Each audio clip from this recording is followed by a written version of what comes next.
रोज का वचन। रोज के वचन में आपका स्वागत है। दिन 329। यहेजकेल भविष्यवक्ता की पुस्तक अध्याय 47। यहेजकेल भविष्यवक्ता की पुस्तक अध्याय 47। फिर वह मुझे भवन के द्वार पर लौटा ले गया, और भवन की डेवढ़ी के नीचे से एक सोता निकलकर पूर्व की ओर बह रहा था। भवन का द्वार तो पूर्वमुखी था, और सोता भवन के पूर्व ओर वेदी के दक्षिण नीचे से निकलता था। तब वह मुझे उत्तर के फाटक से होकर बाहर ले गया, और बाहर से घुमाकर बाहरी अर्थात पूर्वमुखी फाटक के पास पहुंचा दिया, और दक्षिणी अलंग से जल पसीजकर बह रहा था। जब वह पुरुष हाथ में मापने की डोरी लिए हुए पूर्व ओर निकला, तब उसने भवन से लेकर 1000 हाथ तक उस सोते को मापा, और मुझे जल में से चलाया, और जल टखनों तक था। उसने फिर 1000 हाथ मापकर मुझे जल में से चलाया, और जल घुटनों तक था। फिर और 1000 हाथ मापकर मुझे जल में से चलाया, और जल कमर तक था। तब फिर उसने 1000 हाथ मापे, और ऐसी नदी हो गई जिसके पार मैं न जा सका, क्योंकि जल बढ़कर तैरने के योग्य था। अर्थात ऐसी नदी थी जिसके पार कोई न जा सकता था। तब उसने मुझसे पूछा, हे मनुष्य के संतान, क्या तूने यह देखा है? फिर उसने मुझे नदी के तीर लौटाकर पहुंचा दिया। लौटकर मैंने क्या देखा कि नदी के दोनों तीरों पर बहुत से वृक्ष है। तब उसने मुझसे कहा, यह सोता पूर्वी देश की ओर बह रहा है, और अराबा में उतरकर ताल की ओर बहेगा, और यह भवन से निकला हुआ सीधा ताल में मिल जाएगा, और उसका जल मीठा हो जाएगा। और जहां जहां यह नदी बहे, वहां वहां सब प्रकार के बहुत अंडे देने वाले जीव जंतु जिएंगे, और मछलियां भी बहुत हो जाएगी, क्योंकि इस सोते का जल वहां पहुंचा है, और ताल का जल मीठा हो जाएगा। और जहां कहीं यह नदी पहुंचेगी, वहां सब जंतु जिएंगे। ताल के तीर पर मछुए खड़े रहेंगे, और एनगदी से लेकर एनेग्लेम तक वे जाल फैलाए जाएंगे, और उन्हें महासागर की सी भांति भांति की अनगिनत मछलियां मिलेंगी। परंतु ताल के पास जो दलदल और गड्ढे हैं, उनका जल मीठा न होगा, वे खारे ही रहेंगे। और नदी के दोनों तीरों पर भांति भांति के खाने योग्य फलदायी वृक्ष उपजेंगे, जिनके पत्ते न मुरझाएंगे, और उनका फलना भी कभी बंद न होगा, क्योंकि नदी का जल पवित्र स्थान से निकलता है। उनमें महीने महीने नए नए फल लगेंगे। उनके फल तो खाने के, और पत्ते औषधि के काम आएंगे। परमेश्वर यहोवा यो कहता है, जिस सिवाने के भीतर तुमको यह देश अपने 12 गोत्रों के अनुसार बांटना पड़ेगा, वह यह है, यूसुफ को 2 भाग मिले, और उसे तुम एक दूसरे के समान निज भाग में पाओगे, क्योंकि मैंने शपथ खाई कि उसे तुम्हारे पितरों को दूंगा। सो यह देश तुम्हारा निज भाग ठहरेगा। देश का सिवाना यह हो, अर्थात उत्तर ओर का सिवाना महासागर से लेकर हेतलोन के पास से सदात की घाटी तक पहुंचे, और उस सिवाने के पास हमात बेरोता और सिब्रेम जो दमिश्क और हमात के सिवानों के बीच है, और हसहरतिकोन तक जो हौरान के सिवाने पर है, और यह सिवाना समुद्र से लेकर दमिश्क के सिवाने के पास के हसरेनोन तक पहुंचे, और उसकी उत्तर ओर हमात हो। उत्तर का सिवाना यही हो, और पूर्वी सिवाना जिसकी एक ओर हौरान दमिश्क और यर्दन की ओर गिलाद और इस्राएल का देश हो। उत्तरी सिवाने से लेकर पूर्वी ताल तक उसे मापना। पूर्वी सिवाना तो यही हो, और दक्षिणी सिवाना तामार से लेकर कादेश के मरीबोत नाम सोते तक, और मिस्र के नाले तक, और महासागर तक पहुंचे। दक्षिणी सिवाना यही हो, और पश्चिमी सिवाना दक्षिणी सिवाने से लेकर हमात की घाटी के सामने तक महासागर हो, पश्चिमी सीमाना यही हो।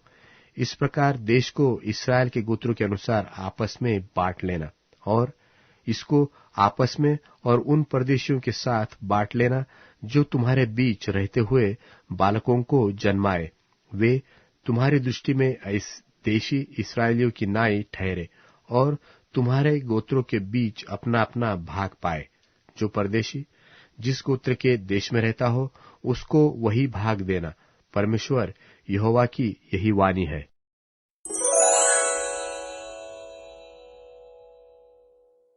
यहेजकेल भविष्यवक्ता की पुस्तक अध्याय 48। यहेजकेल भविष्यवक्ता की पुस्तक अध्याय 48। गोत्रों के भाग ये हो, उत्तर सिवान से लगा हुआ हेतलोन के मार्ग के पास से हमात की घाटी तक और दमिश्क के सिवान के पास के हसरेनान से उत्तर और हमात के पास तक एक भाग दान का हो और उसके पूर्वी ओर पश्चिमी सिवान भी हो। दान के सिवान से लगा हुआ पूर्व से पश्चिम तक आशेर का एक भाग हो। आशेर के सिवान से लगा हुआ पूर्व से पश्चिम तक नप्ताली का एक भाग हो। नप्ताली के सिवान से लगा हुआ पूर्व से पश्चिम तक मनश्शे का एक भाग। मनश्शे के सिवान से लगा हुआ पूर्व से पश्चिम तक एप्रैम का एक भाग हो। एप्रैम के सिवान से लगा हुआ पूर्व से पश्चिम तक रूबेन का एक भाग हो और रूबेन के सिवान से लगा हुआ पूर्व से पश्चिम तक यहूदा का एक भाग हो।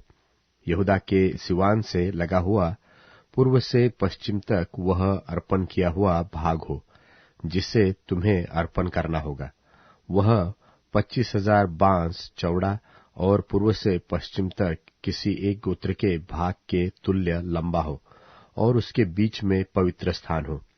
जो भाग तुम्हें यहोवा को अर्पण करना होगा उसकी लंबाई 25,000 बांस और चौड़ाई 10,000 बांस की हो। यह अर्पण किया हुआ पवित्र भाग याजकों को मिले। वह उत्तर ओर 25,000 बांस लंबा, पश्चिम ओर 10,000 बांस चौड़ा, पूर्व ओर 10,000 बांस चौड़ा और दक्षिण ओर 25,000 बांस लंबा हो और उसके बीचों बीच यहोवा का पवित्र स्थान हो। यह विशेष पवित्र भाग सादोक की संतान के उन याजकों का हो जो मेरी आज्ञाओं को पालते रहे और इस्राएलियों के भटक जाने के समय लेवियों की नाई न भटके थे।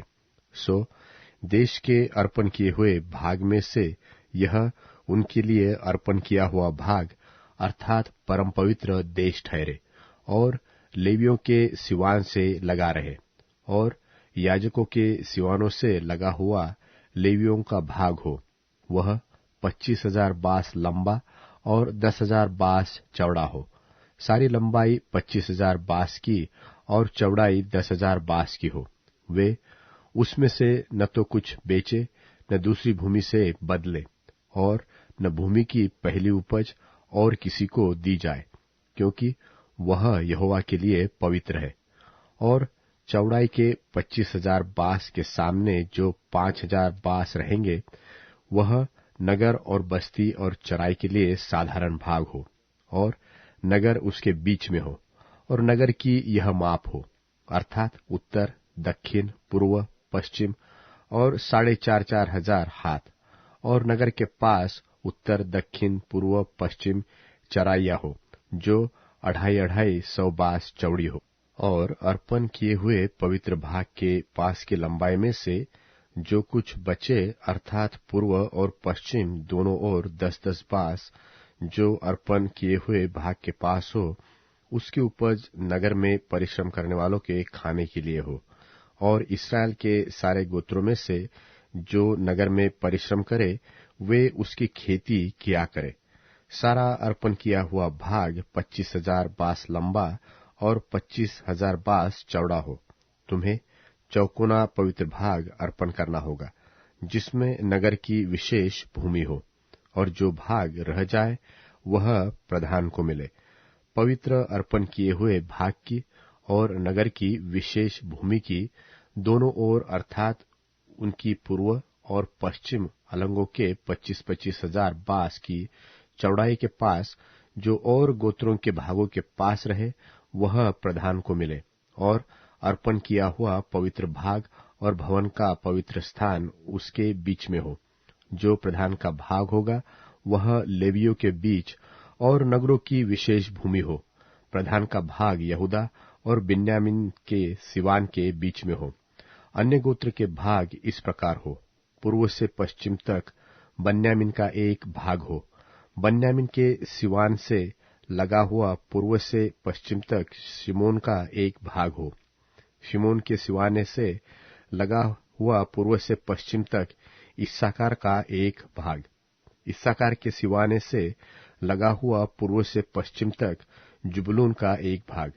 जुबलून के सिवाने से लगा हुआ पूर्व से पश्चिम तक गाद का एक भाग, और गाद के सिवान के पास दक्षिण ओर का सिवाना तामार से लेकर कादेश के मरीबोत नाम सोते तक और मिस्र के नाले और महासागर तक पहुंचे।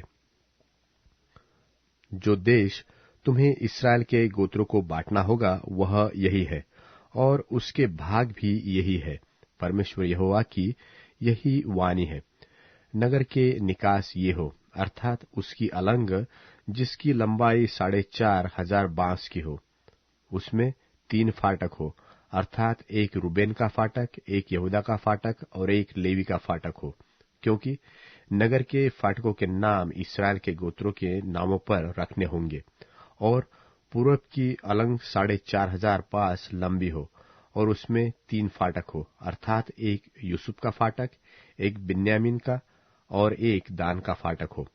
और दक्षिण की अलंग 4,500 पास लंबी हो, और उसमें 3 फाटक हो, अर्थात एक शिमोन का फाटक, एक इस्साकार का फाटक और एक जुबलून का फाटक हो।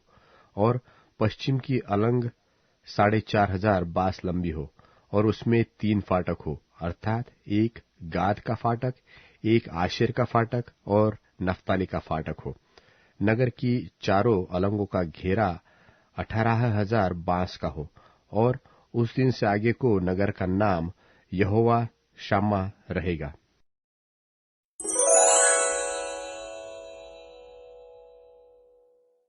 पहला पत्रस अध्याय 4।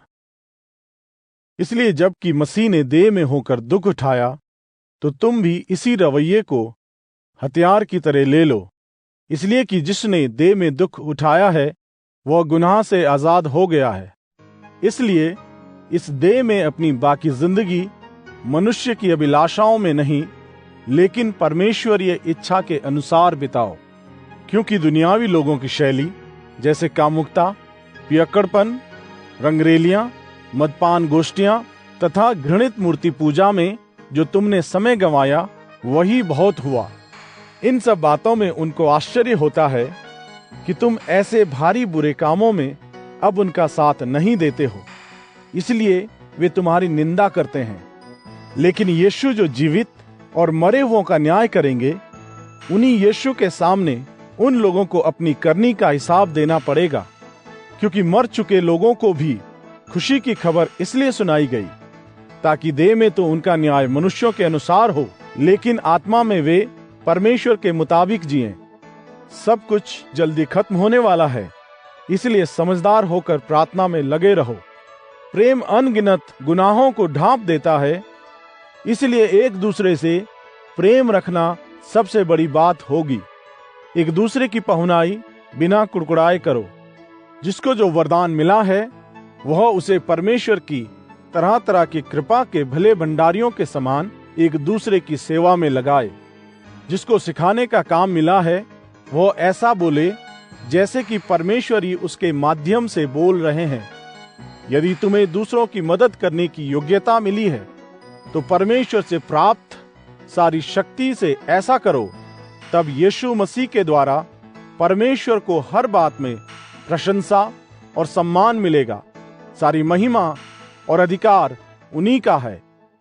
ऐसा ही हो। प्रियो, दुख रूपी अग्नि परीक्षा जिसमें से होकर तुम्हें जाना पड़ रहा है, उसके कारण यह समझकर आश्चर्यचकित ना हो कि तुम्हारे साथ कुछ अजीब बातें हो रही हैं। इसके बजाय तुम्हें खुश होना चाहिए, क्योंकि इन मुश्किल परिस्थितियों में से गुजरने से तुम मसीह के साथ उनके दुखों में हिस्सेदार बनोगे। बाद में सारी दुनिया के सामने उनकी अनोखी महिमा के प्रकट होने पर तुम्हें बड़ी खुशी होगी। यदि यीशु मसीह के कहलाए जाने की वजह से तुम्हें शर्मिंदा किया जाए तो खुश होना, क्योंकि महिमा का आत्मा जो परमेश्वर का आत्मा है तुम में रहता है। किसी भी तरह से तुम में कोई खूनी, चोर, दुष्टता का काम करने वाला और दूसरों के कामों में दखल देने वाला होने की वजह से दुख ना उठाए।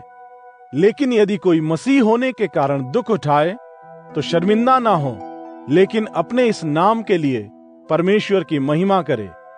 समय आ चुका है कि परमेश्वर के घर से ही इंसाफ शुरू हो।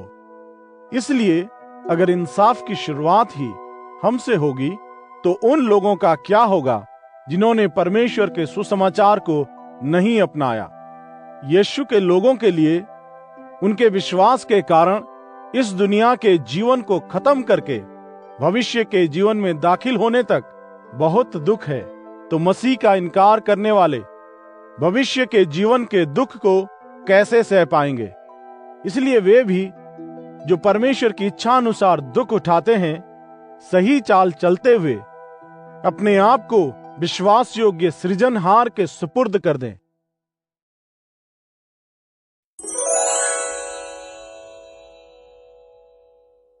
अध्याय 133। भाइयों की एकता धन्य है। भाइयों का एक साथ रहना कितना भला और मनोहर है। यह सिर पर डाले गए मूल्यवान तेल के सदृश है, जो दाढ़ी तक बहता है, वृद्ध पुरोहित की दाढ़ी तक बहता है, जो उसके वस्त्र के छोर तक बहता है।